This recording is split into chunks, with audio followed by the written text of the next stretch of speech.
أعوذ بالله من الشیطان الرجیم بسم اللہ الرحمن الرحیم۔ یہ آگے آیت ہے، آیت نمبر 282 سورہ بقرہ کی۔ یہ قرآن کریم کی سب سے بڑی آیت ہے۔ قرآن کریم میں کل آیتیں کتنی ہیں؟ 6686۔ یہ ام المؤمنین حضرت عائشہ صدیقہ رضی اللہ تعالی عنہا کا قول ہے، اس کو جمہور نے اختیار کیا ہے۔ 6666 آیتیں ہیں اور سب سے بڑی آیت ہے سورہ بقرہ، اور سب سے افضل آیت ہے فضیلت کے اعتبار سے آیت الکرسی۔ تو یہ جو سورہ بقرہ کی سب سے بڑی آیت ہے، میں اس کا خلاصہ آپ کی خدمت میں پیش کرتا ہوں۔ دیکھیں، یہ لین دین سے متعلق ہے، ادھار کے لین دین سے متعلق ہے۔ اللہ تعالیٰ نے بہترین اصول بیان فرمائے ہیں، اگر یہ اصول انسانی زندگی میں آ جائے تو بہت معاشرہ صاف ستھرا ہو جائے۔ سب سے خطرناک چیز جہاں سے معاشرہ بگڑتا ہے، خراب ہوتا ہے، بدگمانی۔ بدگمانی جب شروع ہو جاتی ہے آہستہ آہستہ آہستہ آہستہ، اور سب سے اہم چیز ہے بات کی تحقیق کرو، کسی بھی معاملے کی تحقیق کرو تاکہ آپ حقیقت کو سمجھ جائیں۔ اب دیکھیں، یہاں پر اللہ تعالیٰ نے بیان کیا ہے ادھار کے لین دین کو، یا ایھا الذین، اس کا مطلب یہ تعلیم مسلمانوں کو خصوصیت سے دی گئی ہے، سب کے لیے، فائدہ سب کے لیے، اور اس کو فرض قرار نہیں دیا۔ اللہ نے یہاں حکم دیا، یہ امر استحبابی ہے، یعنی مستحب ہے۔ مستحب کا مطلب اگر آپ لکھو معاملے کو تمہارے حق میں بہت زیادہ بہتر ہے، انجام کے اعتبار سے، معاملات کے اعتبار سے تمہارے دل ایک رہیں گے، محبت رہے گی، معاملات صاف رہیں گے، بدگمانی نہیں آئے گی۔ لکھو تو فرمایا کہ اے ایمان والو، جب تم آپس میں ادھار کا لین دین کرو، اذا تداینتم بدین، اس آیت کا نام ہی آیت مداینہ ہے۔ آیت مداینہ، آیت مداینہ کا مطلب یہ ہے کہ جب آپس میں ادھار کا لین دین ہو، سامان دے دیا، رقم ابھی نہیں دی، بعد میں دے گا، رقم پہلے دے دی، سامان بعد میں لے گا، کسی کو ادھار دے دیا، ادھار کے لین دین سے متعلق جو بھی معاملہ، عام طور پر ہمارے معاملات اس طرح کے ہوتے، کاروبار میں، زندگی میں واسطہ پڑتا ہے، ادھار کا لین دین کرو، اس کو لکھو۔ اور پھر آگے فرمایا کہ دیکھو، لکھنے والا بیچ میں ہوئے، ایک لکھنے والا۔ اس زمانے میں لکھنے کا رواج بہت زیادہ نہیں تھا، بندے کی ضرورت پڑتی تھی۔ سب سے بہتر شکل خود لکھو، بہتر یہ بیچ میں کوئی ہو، اگر بڑا معاملہ ہے، حساس معاملہ ہے، ایک یہ کرو۔ دوسری بات یہ ہے گواہ بنا لو، اگر بہت ہی حساس معاملہ ہے۔ یہ مختلف انداز میں کیے جا سکتے ہیں، لکھ لو، خود لکھے، کسی کو بٹھائے لکھوانے کے لیے، گواہ کی ضرورت پڑے گواہ بھی بیچ میں بنا دو۔ اور یہاں تک فرمایا وَلَا تَسْأَمُوا أَن تَكْتُبُوهُ صَغِيرًا أَوْ كَبِيرًا إِلَىٰ أَجَلِهِ، اس بات سے اکتاؤ مت کہ نہ لکھو، یعنی لکھنے سے مت اکتاؤ۔ ہوتا ہے نا یار، کون لکھ کے چھوڑو یار، جیسے آج کل ہمارا انداز ہے، یار بھائی زبان کر دی نا، میں بیٹھا ہوں نا۔ یہ چیزیں بڑی خطرناک ہوتی ہیں۔ ہم نے تو دیکھا معاملات ہو جاتے ہیں، نیت بدل جاتی ہے، ارادے بدل جاتے ہیں، حالات بدل جاتے ہیں، انسان کو بدلنا پڑتا ہے کبھی۔ تو یہ چیزیں آتی ہیں، اس لیے فرمایا اس کو لکھو، گواہ بناؤ۔ پھر یہ بھی بتایا کہ دیکھیں، لکھنے والے گواہ کو تکلیف نہ دی جائے، وہ انکار نہ کرے۔ تو یہ بہت اہم معاملہ وہ ہے، قرآن کی سب سے بڑی آیت ہے یہ، اگر ہماری زندگی میں آ جائے۔ اور ان چیزوں کو سمجھنے کے لیے میں طریقہ بتاؤں۔ دیکھیں، یہ عالم بیان کر رہا ہے، علماء خود عمل نہیں کرتے ہم لوگ۔ عوام کیا عمل کرے گی؟ جو بھی عمل کرے گا وہ عافیت میں رہے گا، علماء ہو، عوام ہو، جو بھی. لیکن اس کا طریقہ یہ ہوتا ہے کہ اس طرح کے معاملات کو آپس میں بیٹھ کے پہلے سمجھیں. ہمارے مارکیٹ کے معاملات ہوتے ہیں، کسی بھی قسم کے مختلف قسم کے کاروبار چل رہے ہیں، دیکھیں ہر مارکیٹ کے اپنے اصول بنے ہوئے ہیں. مارکیٹ کے اندر جتنے قسم کے معاملات چل رہے ہیں نا، الگ الگ کاروبار، ہر ایک کے اپنے اصول بنے ہوئے ہیں. اگر شریعت سے متصادم کوئی شق نہ ہو، وہ شریعت کے اصول ہے.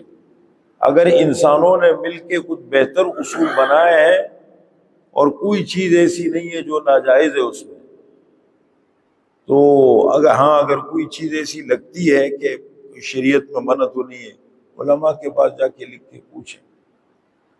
اب ہمارے پاس آتے ہیں طلاق کے مسائل بہت زیادہ. اس میں ہمیں جب ہم مفتی بنتے تھے تو ہمیں یہ پڑھایا جاتا تھا کہ اگر زبانی مسئلہ بتاؤ تو پہلے سائل کو سنو کہ آپ یہ بتاؤ کہ آپ نے کیا الفاظ استعمال کیے. اگر وہ کہتے اگر یوں کہ بولا اگر چھوڑو، اگر معاملہ ہوا ہے، ہاں ایک بندے کے میاں بیوی میں طلاق نہیں ہوئی، اگر پوچھے پوچھ لو. لیکن میاں بیوی میں جھگڑا ہو گیا، طلاق تک نوبت پہنچ گئی، تو اس سے یہ پوچھو کہ آپ لوگوں نے الفاظ کیا استعمال کیے.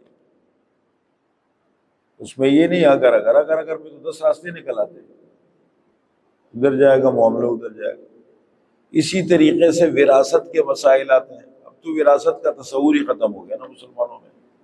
وراثت دینے کا تصور ہے، اس کی ترتیب ہے. ہمارے معاملات کا انجام اختلافات اور جھگڑوں پہ ختم ہوتا ہے. جھگڑے شروع ہو جاتے ہیں، ٹکڑے ہو جاتے ہیں اندر کہ پہلے سے اصول ہے نہیں. اور یہ ہم سب کا بڑا المیہ ہے مسلمان. ہمارے انفرادی مسائل بھی تباہ ہے اور اجتماعی زندگی تو ہمارے مسلمانوں کی بہت خراب ہے. اس میں ہمارے اوپر کچھ چیزیں ایسی ہیں جو ہمارے اپنے ہاتھوں میں ہیں، کچھ چیزیں ایسی ہیں جو سسٹم کی خرابی ہے. لیکن بہرحال ایک بہت بہترین آیت ہے، جامع آیت ہے قرآن کریم کی. سب سے بڑی آیت ہے کہ اپنے معاملات کو لکھو، بیٹھو، طے کرو، لکھو. اور پھر اس کا بہتر طریقہ ہے کہ ان اصولوں کو ہم بیٹھ کے لکھیں. حضرت عمر رضی اللہ تعالیٰ عنہ تو آپ صلی اللہ علیہ وسلم کی عادت ہی مبارکہ تھی، مارکیٹ چکر لگاتے تھے، وقتاً فوقتاً چیک کرتے تھے. کبھی کسی سے پوچھ لیا، جس سے واسطہ پڑ گیا پوچھ لیا. ایک مرتبہ ایسا ہوا مارکیٹ تشریف لے، غلے کا ڈھیر لگا ہوا ہے، بہت بڑا غلے کا ڈھیر کسی نے لگایا ہے. تو آپ صلی اللہ علیہ وسلم نے اس میں ہاتھ ڈالا تو اندر سے گیلا نکلا، باہر سوکھا ہے. اور اسلام کی تعلیم یہ ہے کہ چیز میں خرابی، نقص ہو اس کو ظاہر کرو سامنے، اس کو اندر چھپاؤ مت. تو پوچھا بھائی یہ کس کا ہے؟ بتایا کہ یہ میرا ہے. بھائی اس کو اندر آپ نے کیوں چھپایا؟ گیلے کو اندر رکھ کے سوکھا اوپر رکھا ہے، اس سے تو عام سامنے والے کو دھوکا ہو جائے گا. تو فرمایا کہ اس نے کوئی بات کیا، من غشنا فلیس منا، جو دھوکا دے وہ ہم میں سے نہیں ہے. حضرت عمر تو چکر لگاتے تھے رضی اللہ عنہ، پوچھتے تھے کہ آپ بھائی یہ کاروبار کر رہے ہو، آپ نے یہ کاروبار کے اصول سیکھے ہیں؟ اگر نہیں، اس کو کہتے پہلے کاروبار کے اصول سیکھو، لین دین معاملات کے اصول سیکھو. یہ بہت اہم عنوان ہے دین کا، ہمارے اسلام کا انسانیت کے لیے بہت فائدہ مند ہے. یہ ہے، اس کا ترجمہ میں جلدی جلدی کر دیتا ہوں. یا ایھا الذین آمنوا، اے ایمان والو، اذا تداینتم بدین، جب تم آپس میں معاملہ کرو ادھار کا، الی اجل مسمى، ایک وقت مقرر تک، فاکتبوہ، پس اس کو لکھو، ولیکتب بینکم کاتب بالعدل، اور چاہیے کہ لکھے تمہارے درمیان لکھنے والا انصاف کے ساتھ، ولا یأب کاتب، اور انکار نہ کرے لکھنے والا، ان یکتب، یہ کہ لکھے، کما علمہ اللہ، جیسے کہ اللہ نے اس کو سکھایا ہے، تعلیم دی ہے. فلیکتب، بس چاہیے کہ وہ لکھے. اب لکھوائے کون مضمون؟ اور میں جس پر حق ہے وہ لکھوائے، تاکہ کل مکرے نہیں. میں لے رہا ہوں ان سے تو میں لکھوں کہ بھائی میں نے ان سے اتنے پیسے ادھار لیے یا یہ چیز میں نے لی. کل اگر انکار ہو کہ بھائی یہ تو آپ نے لکھوایا ہے. وَلْيَكْتُبْ وَلْيُمْلِلِ الَّذِي عَلَيْهِ الْحَقُّ، اور چاہیے کہ لکھوائے وہ شخص جس پر حق ہے. وَلْيَتَّقِ اللَّهَ رَبَّهُ، اور چاہیے کہ ڈرے اللہ تعالیٰ سے جو اس کا رب ہے. وَلَا يَبْخَسْ مِنْهُ شَيْئًا، اور کمی نہ کرے اس معاملے میں سے کچھ. فَإِنْ كَانَ الَّذِي عَلَيْهِ الْحَقُّ سَفِيهًا، پس اگر ہے وہ شخص جس پر حق ہے سفیہن بے وقوف ہے، او ضعیفن یا کمزور ہے. کبھی معاملات ہوتے ہیں نا معاشرے میں، کوئی اور کرواتا ہے، کسی اور کا حق ہے، بڑے بڑے معاملات ہوتے ہیں، تو اس کو تو فرمایا اگر وہ نہیں لکھوا سکتا، او لا یستطیع ان یمل، یا وہ طاقت نہیں رکھتا یہ کہ وہ لکھوائے، ان یمل ہوا یہ کہ وہ لکھوائے، فلیملل ولیہ بالعدل، بس چاہیے کہ لکھوائے اس کا ولی انصاف کے ساتھ، تو اس کا ذمہ دار ہے. کبھی معاملات بندہ خود نہیں کرتا، سیٹ بیٹھے ہوئے گھروں پہ اور کاروبار کر رہے کون؟ بروکر کر رہے، سارا بروکر سب کچھ کر رہا ہوتا ہے. اب آج کل کیا ہوتا ہے، بروکر دونوں پارٹیوں کو سامنے نہیں بٹھاتا، کسی بھی معاملے میں وہ کر دیتے ہیں. اصول کے مطابق بروکر کا اپنا حصہ ہے کاروبار میں، ان سے لے جو بھی ہے، لیکن معاملے کو دونوں کے سامنے رکھتے. وہ معاملے کو اتنا وہ رکھ دیتے کہ کتنے معاملے ہیں جو بدگمانی کی طرف چلے جاتے ہیں. وَاسْتَشْهِدُوا شَهِيدَيْنِ مِن رِجَالِكُمْ، اور چاہیے کہ گواہ بنا لو دو گواہ تمہارے مردوں میں سے، دو مرد گواہ. فَإِن لَّمْ يَكُونَا رَجُلَيْنِ، پس اگر دو مرد نہ ہو، فَرَجُلٌ وَامْرَأَتَانِ، پس ایک مرد اور دو عورتیں. ممن ترضون من الشہداء، گواہ ایسے ہو جن پر دونوں پارٹیاں رضامند ہو. ان تضل احداہما، یہ کہ اگر ان دونوں میں سے ایک بھول جائے، فتذکر احداہما الاخری، پر دوسری ان کو یاد دلائے. اب یہ ہماری سمجھ میں بھی نہیں آئے گا، ایک بھول جائے دوسرا یاد دلا دے. کیوں کہا عورتوں کے لیے؟ اس میں بڑی حکمت ہے. ولا یأبی الشہداء اذا ما دعوا، اور انکار نہ کرے گواہ جب ان کو بلایا جائے گواہی کے لیے. ولا تسأموا، اور مت اکتا جاؤ. یہ کون لکھے؟ اکتانے کا مطلب یار کون لکھے، خط دفع کرو یار، بس معاملہ کرو. فرمایا ولا تسأموا، اور مت اکتا جاؤ، ان تکتبوہ، یہ کہ لکھو تم اس معاملے کو، صغیراً چاہے چھوٹا معاملہ ہو، او کبیراً یا بڑا ہو، الی اجلہ، اس کے وقت مقرر تک لکھو. ذالکم اقسط عند اللہ، یہ اللہ تعالیٰ کے ہاں زیادہ انصاف والا ہے. واقوم للشہادۃ، اور زیادہ درست رکھنے والا ہے گواہی کو جب دستاویز موجود ہو.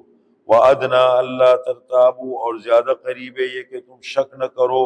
ہاں الا ان تکون تجارت حاضرۃ، مگر یہ کہ تجارت ہو آمنے سامنے، بس چیز لے لی، پیسے دے دی، ہاتھ کے ہاتھ، یعنی ہاتھ در ہاتھ معاملہ ہے، ادھار نہیں ہے، تو اس میں کوئی حرج نہیں ہے کہ تدیرونہا بینکم، ایسا معاملہ ہو جو ہاتھ در ہاتھ ہو، جس کو تم آپس میں گھماتے ہو. فلیس علیکم جناح الا تکتبوها، بس تمہارے اوپر کوئی حرج نہیں ہے، کوئی گناہ نہیں ہے کہ تم اس کو نہ لکھو. واشہدوا اذا تبایعتم، اور گواہ بنا لو جب تم آپس میں خرید و فروخت کرو. ولا یضار کاتب ولا شہید، اور تکلیف نہ دی جائے لکھنے والے کو اور نہ گواہ کو. وَإِن تفعلوا، اور اگر ایسے کرو گے تم کہ ان کو تنگ کرو گے، فَإِنَّهُ فُسُوقٌ بِكُمْ، پس یہ گناہ ہے تمہاری طرف سے. وَاتَّقُوا اللَّهَ، اور اللہ تعالیٰ سے ڈرو. وَيُعَلِّمُكُمُ اللَّهُ، اور اللہ تعالیٰ تمہیں اصول بتاتے ہیں، اصول کی تعلیم دیتے ہیں. وَاللَّهُ بِكُلِّ شَيْءٍ عَلِيمٌ، اور اللہ تعالیٰ ہر چیز کو اچھی طرح جانتا ہے.